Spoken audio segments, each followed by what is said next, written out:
Four Seasons hotellin yhteyteen rakennetulle Anahitan kentälle saapuessaan huomaa hyvin nopeasti, että kyseessä on erityisen tasokas kohde.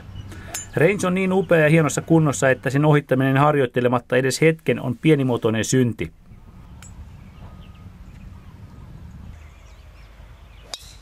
Önielsin suunnittelemalla kentällä on totisesti tilaa.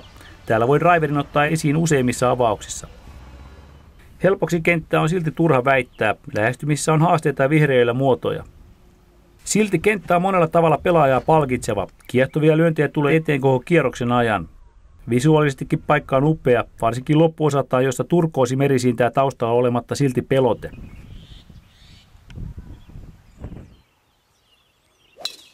Tällä kentällä pelataan suurin osa kierroksista autolla, mutta käytännössä myös käveleminen onnistuu. Mikäli Mauritiukselle asti matkustajamahdollisuuksia on vain yhden kohteen pelaamiseen, Anahita on kaiken tasoisille mielestäni ykköskohde.